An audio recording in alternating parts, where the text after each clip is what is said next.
Boa tarde, pessoal. Eu sou aluna de medicina da Faculdade de Unifacide, Centro Universitário Unifacide. Meu nome é Milene Dantas e eu vou falar um pouco da assistência pré-natal. Bem, qual é o objetivo do pré-natal, né? É assegurar o nascimento de uma criança saudável. E como? Como é que a gente vai fazer isso? A gente vai tentar reduzir o máximo possível dos riscos para a mãe, assim como para o feto. Vai dar assistência, porque a gente deve embasar, assistência nessa prevenção, que a gente tem a questão do pré-natal. Claro que seria bem melhor se, quando fosse uma gravidez planejada, a gente faria um acompanhamento completo da paciente para ter uma gravidez tranquila. Mas a maioria dos casos, assim, as pessoas não estão planejando, né? Essa identificação precoce, tratamento específico das gestantes, com risco aumentado de ter uma evolução complicada, a gente tem que prevenir, né? Os pré-requisitos. Espera-se um início precoce, assiduidade, pelo menos 6 consultas, para constar que seja um pré-natal. Uma equipe treinada, especializada, estrutura hospitalar, de retaguarda, estimativa precoce e acurada da idade gestacional, efeito gráfico de tudo, cartãozinho da gestante, identificação do paciente de risco para complicações, porque enfim, né, a gente tem que saber qual é o paciente que pode ter possíveis complicações e não chegar em uma coisa aberta e na hora não ter como recorrer. A avaliação constante do estado de saúde da mãe do concepto, né, do feto, o diagnóstico e terapêutica precoce, se possível, para poder ter a prevenção e ter essa redução na morbidade e da mortalidade. O diagnóstico dessa captação precoce tem um teste rápido, que é na própria UBS, né, para mulheres com mais de 15 dias de atraso menstrual, e também tem a BHCG, que é do sangue periférico, de 8 a 11 dias depois da concepção. Aqui tem um índice, né, que se for menor que 5 é negativo e maior que 25 é positivo. Se ficar entre os dois, tem que ser refeito. Cálculo da idade gestacional. A gente tem um cálculo ultrassonográfico, a medida do comprimento da cabeça, as nádegas, elevada pressão diagnóstica e desvio de 3 dias até a 9ª semana e de 5 dias até o final da 12ª semana. Tem-se a medida desse comprimento, né, da cabeça, das nádegas do neném, mas depois fica mais complicado, depois da 12ª semana, porque o feto ele vai começar a se encurvar dentro do útero, né? Aí o cálculo, data provável do parto. Na verdade, nesse cálculo, a gente vai, vamos dar um exemplo aqui.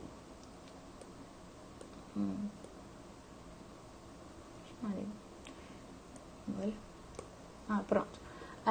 Vou botar 15 do 6 de 2014. Um exemplo. E aí eu vou, você vai adicionar do último dia da menstruação mais 7 dias. 15 mais 7, 22. E mais 9 meses ou menos 3 meses. Como já tá, mais da metade do ano, a gente diminui 3, né? Aí fica mês 6 menos 3 igual a 3. E aí, no caso, fica o quê?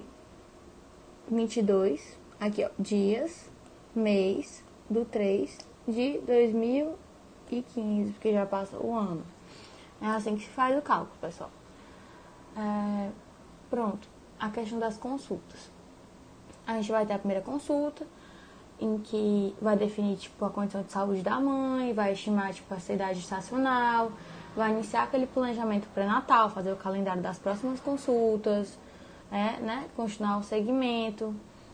Aí, consulta pré-natal. A gente vai ter anamnese, exame físico e exames suplementares. Tudo completo para poder, dar a melhor ajuda possível. Aí, como é que se faz? A identificação da pessoa.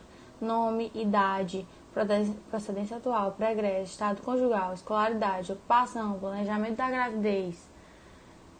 A gente tem que ter todos os dados possíveis para poder ter o melhor auxílio. Aí agora a gente vai para a primeira consulta. Bem, ela deve ser iniciada precocemente, estabelecer relação médico-paciente, ser definida idade gestacional, dias de menstruação, ultrassonografia, peso materno, pressão arterial, saber se a pessoa não é hipertensiva, se não tem diabetes, a solicitação de exames complementares. Também tem a orientação para procurar uma situação de emergência. Meu Deus, começou a sangrar. O que a pessoa faz agora? Como é que orienta ela? Onde é que ela deve ir? Anamnese.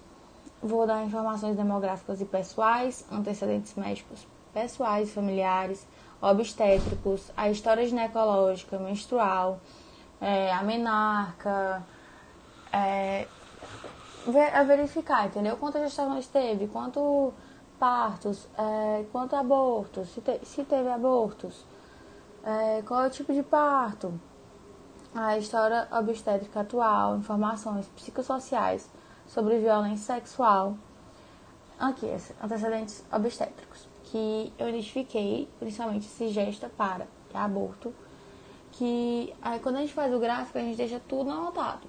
Tipo, tudo anotado. Porque, por exemplo, no caso de uma eritroblastose fetal, eu tenho que saber se aquela pessoa já teve um parto antes, tipo, a tipagem sanguínea da criança, entendeu? Para não ter complicação.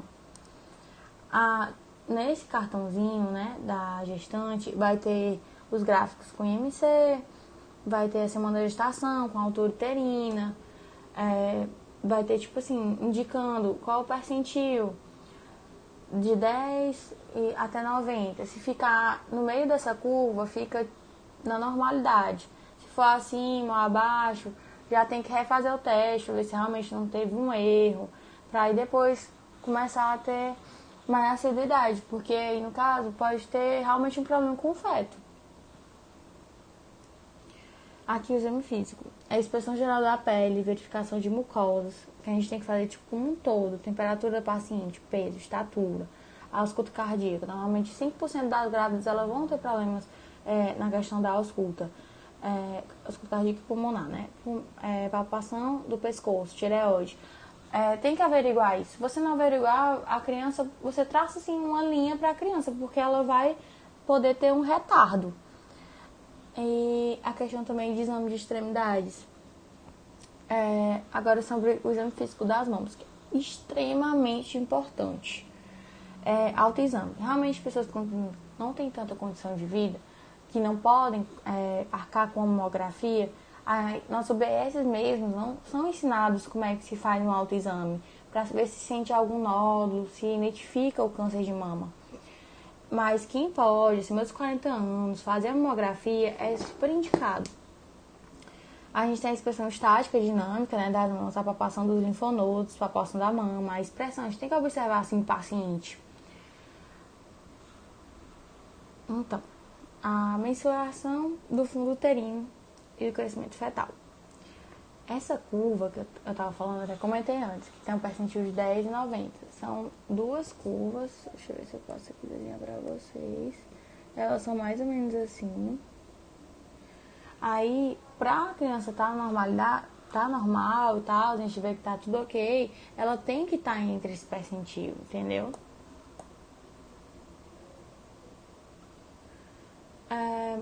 Essa medição, tipo, curva, é acompanhar o crescimento fetal, o eixo X é a idade gestacional e Y a altura uterina. Quando a gente faz essa medição, a gente vai palpar a síntese pública e com a outra mão, na borda cubital, com auxílio tipo de uma fita métrica, qualquer fita assim, dá certo. Porque, vamos dizer bem que é a barriga da paciente. A gente vai usar a mesma fita métrica para medir daqui até o outro lado, ok? Demonstrando assim mais uma imagem. Vamos para as manobras de Leopold. Bem, para que vai servir essas manobras, né? Eu vou saber onde está a posição do feto no útero.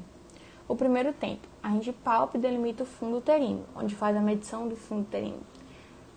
No caso, vamos dizer que aqui tá as mamas da mulher e aqui a barriga. A gente vai palpar essa região, ok? Pra gente saber a altura. E Já no segundo tempo, a gente desliza as mãos longitudinalmente, tentando definir onde é que vai ser o dorso. Onde é que vai ser o dorso do feto? A gente vai já posicionar nossa mão aqui e aqui, do lado direito e do lado esquerdo, para ver onde está o dorso do feto. O terceiro tempo, a gente vai ver a apresentação e saber se o feto está cefálico ou pélvico. O que é isso, cefálico ou pélvico? Cefálico ou pélvico, vou saber se a cabeça dele vai estar em cima ou se ela vai estar embaixo, né? A gente precisa saber a posição. Aqui as mãos. Eu já vou ver se tá aqui. Eu vou botar a palma da mão aqui, ok? Aí no quarto tempo, onde que se faz de costas para a paciente, saber se o feto está encaixado ou não no final da gravidez, aqui na lateral da barriga dela, vai passar a mão para saber se o feto ele está encaixado ou não. E isso aqui não é só de hoje em dia não, tipo, antigamente, no caso assim das parteiras, o pessoal já tinha uma técnica para ver se, né, se tinha como ele descer, entendeu? Não tinha como sair primeiro por uma perna. Tem que sair primeiro pela cabeça, para poder sair o corpo assim inteiro, sem ter nenhum problema. Vamos ao exame ginecológico. O Papa Nicolau, ele pode ser anual ou bianual, né? Não é aquele negócio, meu Deus, só depois que eu tiver filho eu vou fazer esse exame. Não, 25 anos, 30 anos já inicia. Ele vai consistir, sabe, aqui a questão do espéculo. O espéculo é um aparelhozinho. Hoje em dia tem até outras formas diferentes, não necessariamente só nesse formato, que você enfia e você vai abrir o canal, né, uterino, e com a ajuda tipo, de uma escovinha, de uma espátula, vai raspar as células epiteliais, fazer uma retirada. Por quê? Para que isso vai servir? É para identificar identificar precocemente o câncer do colo do útero, né? Inclusive pode diagnosticar HPV também. É um exame extremamente importante e a pessoa tem que fazer aquele acompanhamento. E a gente sabe que muitas pessoas elas não têm acesso a isso, acesso à ginecologia direta, aí todos os anos, aí tipo bianual. Bem, enfim, a gente continua aqui. A questão do ácido fólico. É a prevenção dos efeitos abertos do tubo neural. O que é esse tubo neural? Ela vai ser aquela estrutura embrionária, né, que vai dar origem tanto ao cérebro como para a medula espinhal. E aí eu botei aqui mulheres de alto risco.